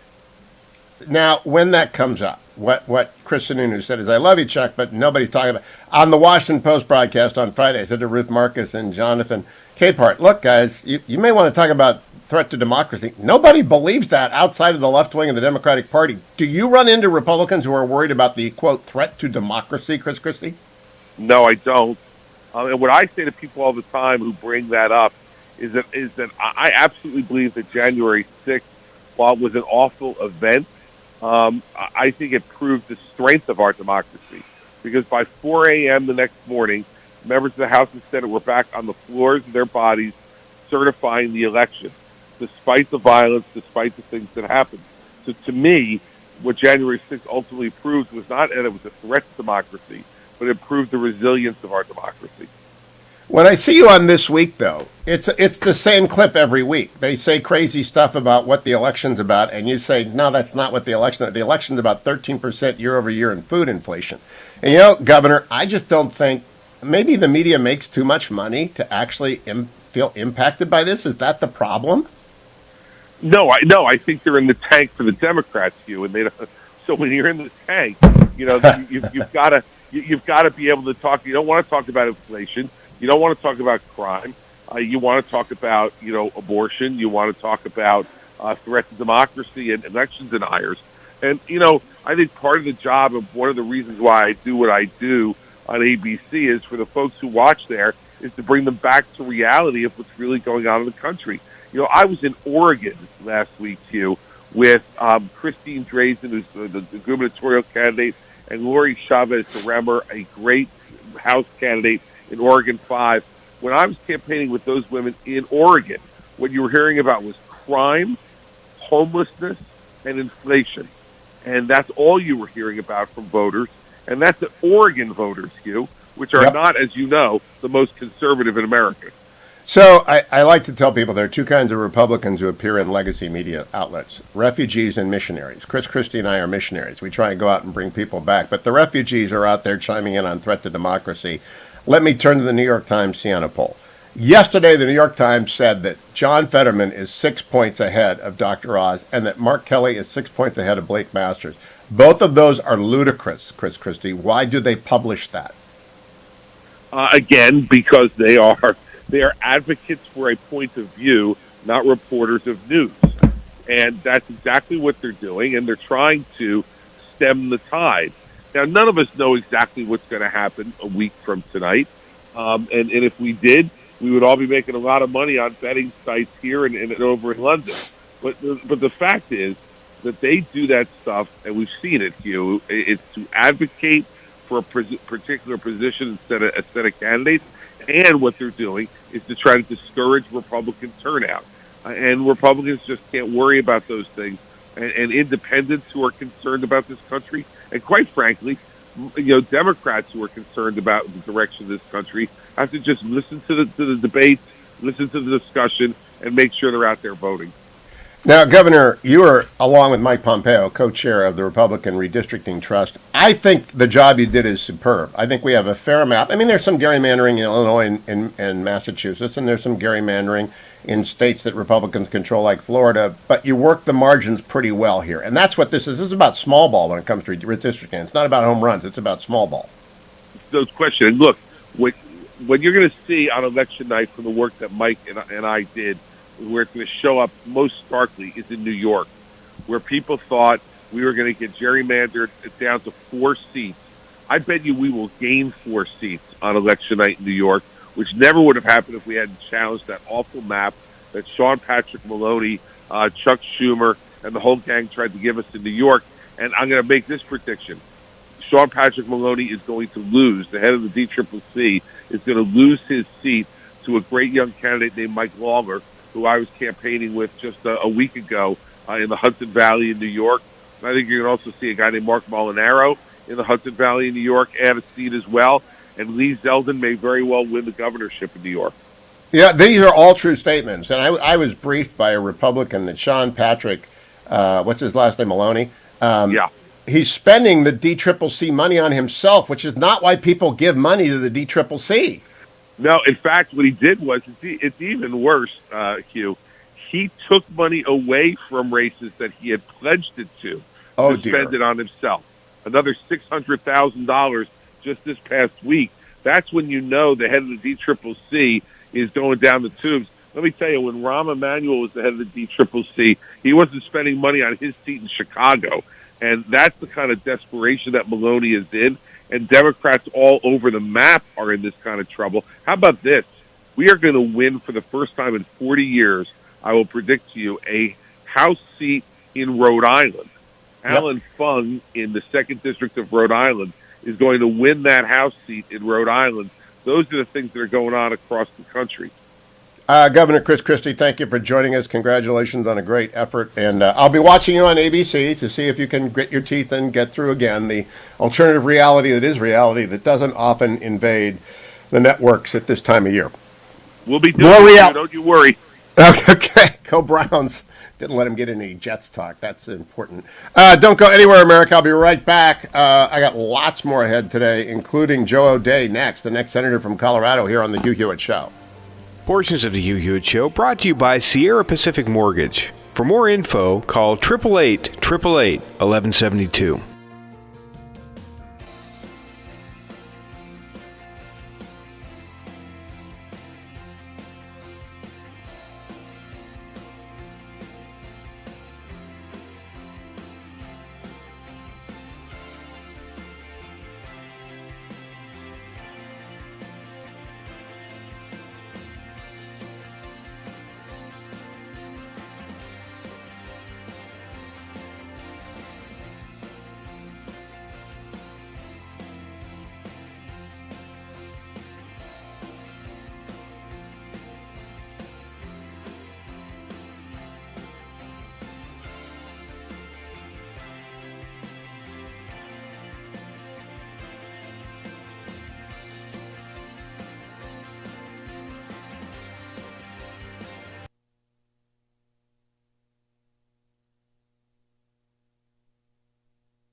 Joined now by the next senator from Colorado, Joe O'Dea. Joe, welcome back to the Hugh Hewitt Show. I really appreciate your taking a lot of time in the last couple of weeks to talk to me. And last time I talked to you, you hadn't gone to the border. I want to catch up on that and then the closing week of the race. What did you see at the border? Well, I got to tell you, Hugh, it's a humanitarian crisis like I couldn't believe down there. I spent some time with the Brooks County sheriffs, and they're spending 85% of their days picking up bodies out of the fields. They grabbed over 100 migrants that had died walking across, trying to get through down there in the last year. It's an enormous crisis. We've got to solve it. Michael Bennet, Joe Biden, they're ignoring the problem. They haven't done anything to help this border, and people are dying down there. And I got to tell you, the drugs they're picking up, that stuff's headed straight up I-25. Colorado might as well be a border state because it's coming to Colorado, and it's killing, our young adults. We lost over 1,900 last year to drug overdose. This border's got to get settled. I couldn't believe what I saw down there, and I can't believe they're just ignoring it. Joe O'Dea, I'm so glad you began your answer the way I'm a Catholic guy, and Archbishop Chaput, who ran Denver for a long time, he always talks about the border in terms of the poor people who are dying and being exploited on their way across. Yes, it is a national security issue. Yes, it's a fentanyl issue. But if we don't close that border, more people are going to die because the cartels don't care. They don't care, Hugh. They're running it. They're taking these migrants. They put them in a car. They bring them across 10 or 15 miles, and they turn them loose in the desert because they don't care. And that's where these people are dying. It's unbelievable. So, Joe, I gotta tell you, though, we're spending the week here. We're on a big tour of the state. We're in Pueblo tonight. We'll be in Alamosa, Durango. We're headed up to Cortez, and then on into Delta and Montrose here tomorrow and the next day. Joe, I feel very good about your race. I know it's not picked up on in terms of, like, the New York Times didn't survey likely voters. I think they were afraid what they'd find. What do you feel? Because, a lot of candidates don't show up in the last week unless they're winning or getting real close to winning. Well, I got to tell you, we built a huge tent here in Colorado. It's good Trump supporters, GOP. It's independents. It's disenchanted Democrats that are giving up. We had a debate last week. It's the only one the soft senator would agree to. And I got to tell you, Hugh, I laid the wood to the guy. He's ineffective. He's the reason this economy is in shambles. He was the final vote on $1.9 trillion. But we got a great campaign running. I'm telling you right now, he's outspending me 4-1. I need help from your listeners. I got to tell you, JoeO'Dea.com, JoeO'Dea.com. This guy is ineffective. We got to kick him out of office. And I'm going to make sure we do all the hard work here the last week, get around the entire state to make sure he gets retired. This is the most purely referendum on Joe Biden's Senate race. This one is just pure. Michael Bennet, the invisible senator, and really he can walk around downtown Denver and nobody knows who he is because he's just not known. He is believed by Democrats to be just the classic Democrat versus Republican race. This is just a classic referendum on Biden. And I watched that debate. My gosh, he was terrible, Joe. Didn't you expect more? Well, he came unhinged. Could you believe it? He's calling me names because he's got nothing to stand on. The guy he's been there 13 years. He's done nothing. And he couldn't even defend it. Did you see the question where I asked him about, what he regretted defending? And he just gaggled on it. He didn't know what to do. Now, it was a takedown. It was magnificent. But I must say, Michael Bennet underperformed my very low expectations. That's what it was just, I don't know how you stay in the lane and when the guy's punch drunk. JoeO'Dea.com, JoeO'Dea.com. Joe, it is a pleasure. Keep coming back. Let's talk to you on election morning and make sure, and I'm sure you're running through the tape. We're going to do it, Hugh. I love your listeners. Get on JoeO'Dea.com and give me a hand. Thank you, Joe. He's a terrific candidate. You know what else is terrific? Dr. Marty's Nature Blend. I finally got the banner ad up over at HughHewitt.com. If you will simply go to drmartypets.com/Hewitt. drmartypets.com/Hewitt. drmartypets.com/Hewitt. and you'll get 54% off your first order of Just Nature's Blend. And there's also now a button at HughHewitt.com. Scroll down, you'll find it, and come right back. Portions of the Hugh Hewitt Show are brought to you in part by Key City Capital.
Back now with United States Senator Tom Cotton, his brand new bestseller, Only the Strong, in bookstores everywhere, Amazon.com. And I've set aside a longer segment right here because the ideological roots of the book is about, well, there's a lot of Hegel in history, there's a lot of Lincoln and the founders, there's a lot of Woodrow Wilson, and finally someone has explained it. Now, Jonah Goldberg has tried a few times. Fine writer, friend of the show. No, he's a friend of yours.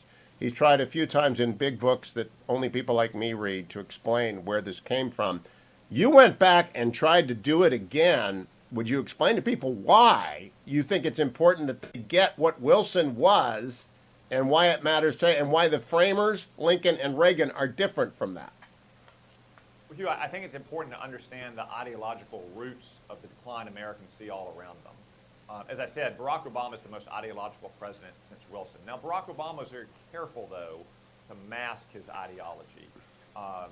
Sometimes he let the mask slip.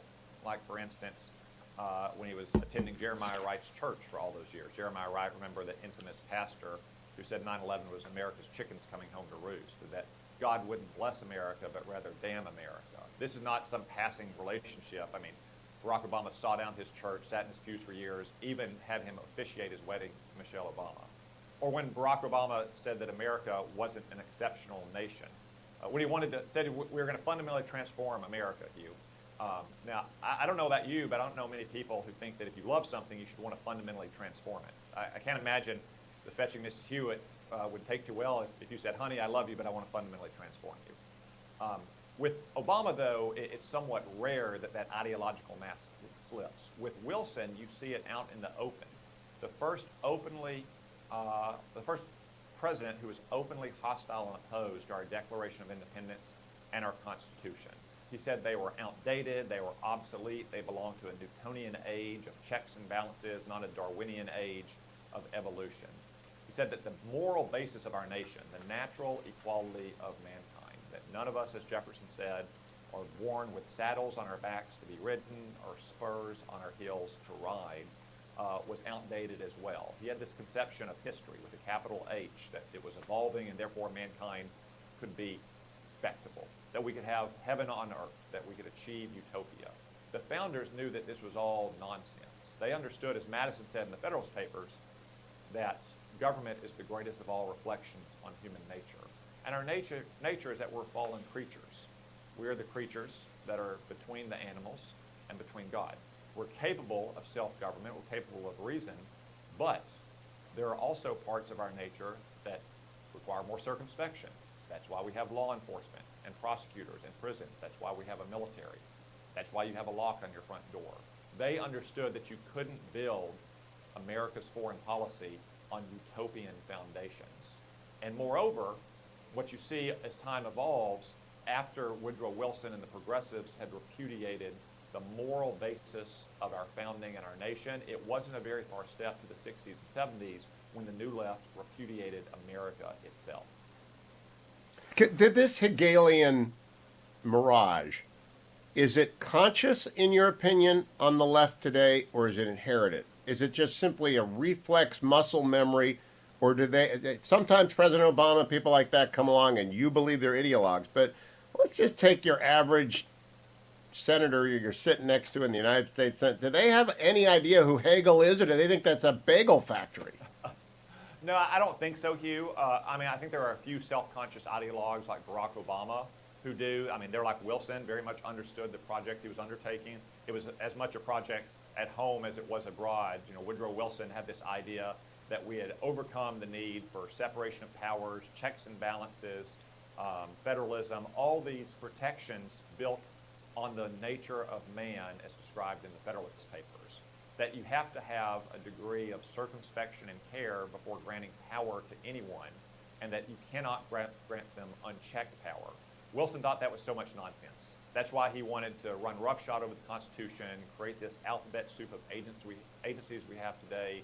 It was his idea that you're going to have some, elite, disinterested, scientific core of experts to tinker and administer and engineer society, as opposed to accountable elected officials.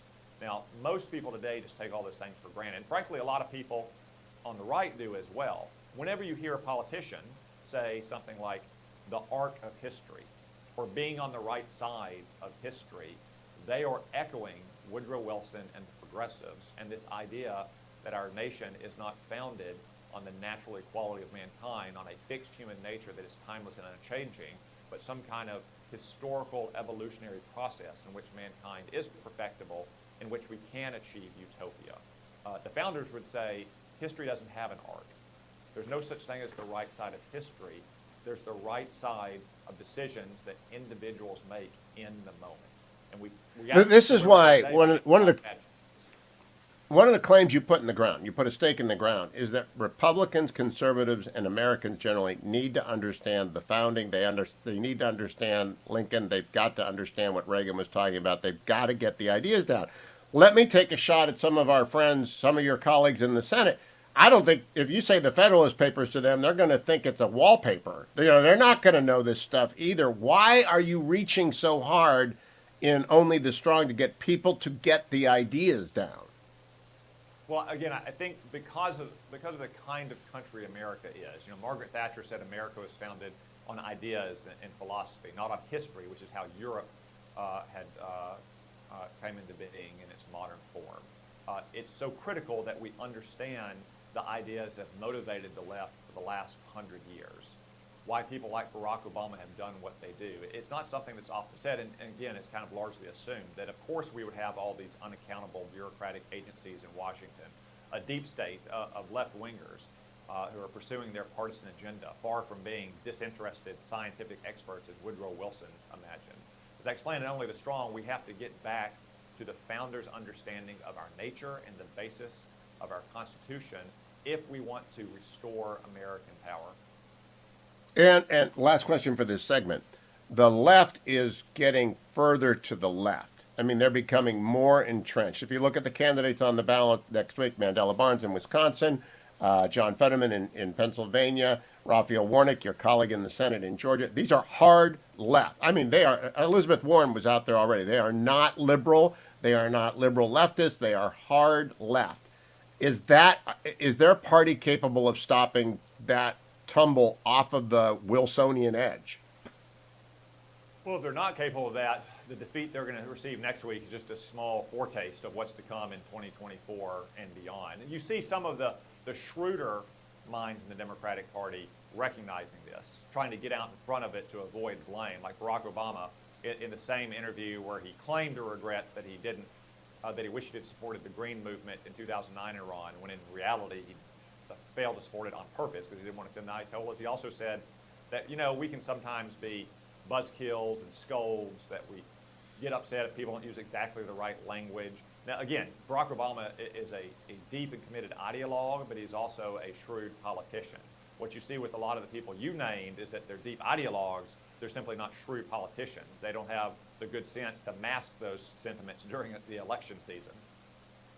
And when we come back in the next segment, we're going to talk about emotional leftism, the deep sense of shame motivating a lot of the left. And do not miss that. Go get Only the Strong during this break and come back. We'll continue talking with Senator Cotton throughout the show, throughout the week. National security matters. Vote Republican. It does. Just vote Republican. Because for reasons we will continue to explore with Senator Cotton. AndrewandTodd.com, my go-to mortgage lenders with Sierra Pacific Mortgage, sponsor of the show. If you call them at 888-888-1172, they will help you get the loan you need to move. Now, maybe you can move anywhere you want. I read the story in Yahoo yesterday. My friends in Scranton on 94.3, The Talker, one of Vince Benedetto's bold gold stations. I love my Scranton audience. They always call in. They're going to vote for Dr. Oz in overwhelming numbers. And the Electric City is electric with, the pretty early good indicator that Oz is going to run away with this. But Scranton boasts most affordable housing market. You said, why is that interesting? Because it's only 2 hours from New York and 2 hours from Philadelphia. And with the new hybrid working situation, people are trying to move to where they can easily afford the house. And they have the most affordable housing market in the United States, according to Zillow. Previously ranked as third best place in 2020, 10th most affordable in 2021, and now the most affordable. They got 100 houses on the market. It's just, if you're going to move somewhere, look at Scranton's a fine city. It's a wonderful place to live. You do not have the enormous city problems, but you have big city life. And if you're going to move, if you have to move, call andrewandtodd.com. They have 2-1 and 1-1 programs that make it affordable for the first 2 years. They know we're in a rising interest rate. They've got ARMs now. ARMs have returned to the marketplace. And, of course, they're still taking care of reverse mortgages for mom and dad or grandma or grandpa who are stuck on a fixed budget. Social Security raise was 3% this year. The cost of living was 9%. And so seniors are screwed. Seniors aren't eating enough. They might need to go get a reverse mortgage. And that can be complicated, but doesn't have to be if you trust the people that you're working with, and you can trust Todd Avakian and Andrew Del Rey. If you call them at 888-888-1172 or simply go to andrewandtodd.com. I want to go back to yesterday's affirmative action argument. Cut number 16, Sam Alito. Let me just ask one more related question, and that is the circumstance. This is a real problem, and I've heard it described to me by people who face it. When can a student honestly claim to fall within one of these groups that is awarded a plus factor? So let's say the student has one grandparent who falls within that class. Can the student claim to be a member of an underrepresented minority? Yes, we rely on self-reporting, and we don't give it. One great-grandparent. If that person believes that that is the accurate expression of their identity, I don't think there would be any. One great-great-grandparent.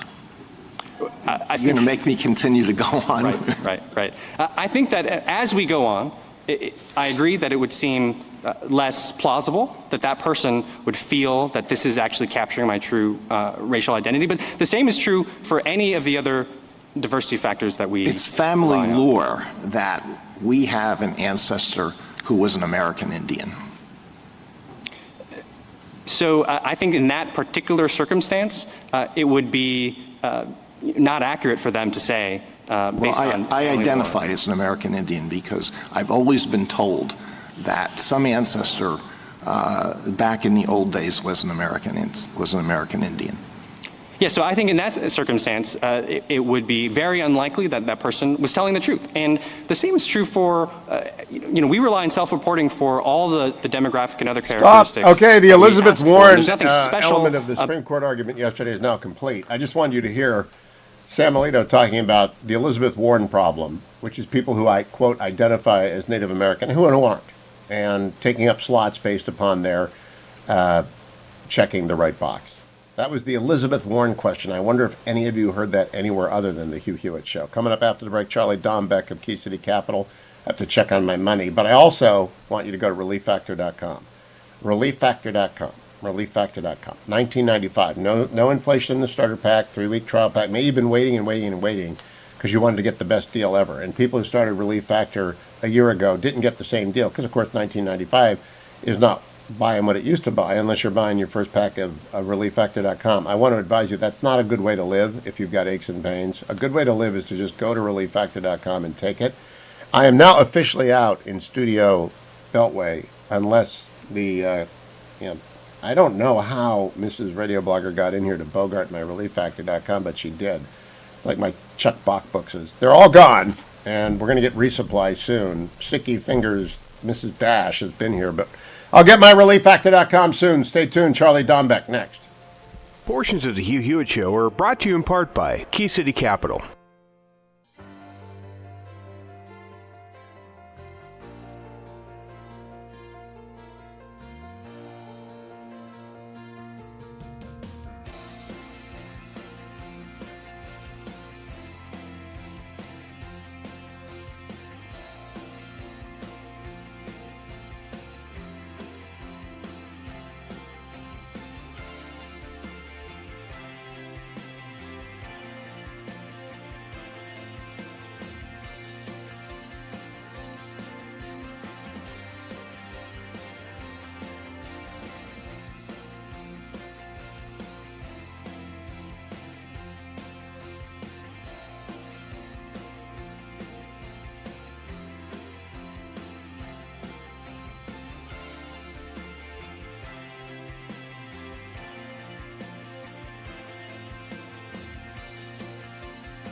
Welcome back, America. I'm Hugh Hewitt. One of my great sponsors is Key City Capital, keycitycapital.com/Hugh.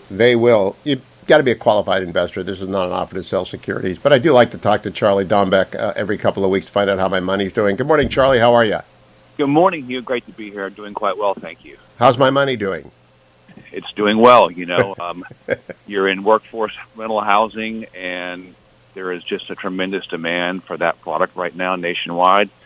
We do have a lot of assets in Southwest Florida, and we had some properties that got damaged, but our company is a company that specializes in fixing up and repairing existing properties and creating a value add, which is an economic spread that investors benefit from. So we have a lot of single-family homes in Southwest Florida, but we were able to get our crews down there and get them back up. And although we're not getting short-term rentals from vacationers, we're getting rentals from insurance adjusters, linemen, and people are there to restore Southwest Florida. So we're very pleased with how our assets are performing and very, very pleased with the focus on workforce housing and the demand for that product right now. Now, Charlie, I get questions from listeners. I was out on the road in Denver, Detroit, Pittsburgh, Columbus, Cleveland. Did you really invest with Charlie Dombek? And yes, I did. We really did, the Fetching Mr. Hewitt and I, because I want fixed returns with the possibility of a capital gain at the end. Would you explain to people again? Now, I think my fund is closed. Our fund is closed. I'm not sure, but you tell me. Yes, your fund is closed, and you did invest with us, and we very much thank you for calling out Justine, who is one of our key admin people, for the exceptional customer service job she did. She was fabulous. Yeah. You really made her month. I mean, that was just a pleasant surprise for her. But what we do is allow accredited investors to participate in the ownership of a portfolio of real estate assets where they benefit from ownership, which means you get a fixed preferred rate of return from cash flows. That's 8% per annum, paid in monthly installments. And when the properties perform well and there's a capital gain at the end when we sell an asset, investors receive 80% of those operating profits and the gains on sale. And we make our money as operators on the 20% that is left over after the investors are paid. That's how the funds perform, and that's what has allowed us to attract clientele that appreciate the work that we do. KeyCityCapital.com/Hugh if you want to get in touch with Charlie. Now, Charlie, the reason I'm happy, and I'm glad you're a sponsor, is not only because you do well, but the general economy, housing has slowed way down, but people's need for housing hasn't slowed down. And therefore, I think you're kind of the invulnerable asset class to a long recession. I think we're in for a long recession. What do you think? I completely agree. Look, the Fed's about to increase interest rates by another 0.75 of a point. Their work is not anywhere near done. And this recession and this environment that we have is different than recessions in the past. It's going to be a long road before our economy recovers. It took a long time to get where we are today, and unfortunately we're now having to use interest rates to push down inflation rather than prevent it, which is how we've used interest rate policy historically. But the good news is that real estate is an asset class, especially in rental housing, that's going to perform well. You're going to receive cash flows, rents are going to rise, and although you're going to see a fallout in the single-family housing market, and we've seen prices correct, but when you have a tenant base that is workforce housing related, you're always going to have occupancy. And people on these A-class properties where the prices have gone up so much, they're moving and they're going back home, they're staying with relatives, and they're moving down into a different asset class, and that's what we specialize in. And that allows us to keep our occupancy very high during any economic environment. So I want to finish up there because, again, if you want more information, go to KeyCityCapital.com. It is not for the average Joe, right? It takes 6 figures to invest in KeyCityCapital.com/Hugh. And it's because the asset class is unique, and Charlie and his team specialize on this asset class. Why is rental housing immune, Charlie? Because I really do believe it's immune to the recession. Explain to people why. Well, what you have is people that cannot afford to buy a single-family residence right now. Prices are still very high, even though there's been some correction. So people are forced into a rentership economy. Also, from a generational perspective, you have young professionals that don't want to spend a career at one job. They want to move, they want to relocate, and to be very frank, the Southeast has been an unintended beneficiary of the COVID economy and as well what's happening structurally in our country. And all of our properties are located in Sunbelt jurisdictions, so we've seen a massive demand. And so our property portfolio is positioned perfectly for what's happening structurally in the country in terms of population shifts, as well as to a very mobile and active demographic client that needs rental housing. Yeah, America is on the move. It remains on the move. It's moving towards Red America from Tennessee and Georgia to Florida, and Charlie Dombek and KeyCityCapital.com got there first. And that's why I invested with him, why I encourage you to go to KeyCityCapital.com/Hugh. Thank you, Charlie. Boy, the wrong way, right way number in the new Wall Street Journal track. 19% of Americans think the economy is headed in the right direction. 19%. 71% think it's headed in the wrong direction. You run with that, Democrats. You go out there and talk about the economy. You do that. You're about to get steamrolled. I'm Hugh Hewitt. I'll be back tomorrow on the next Hugh Hewitt Show.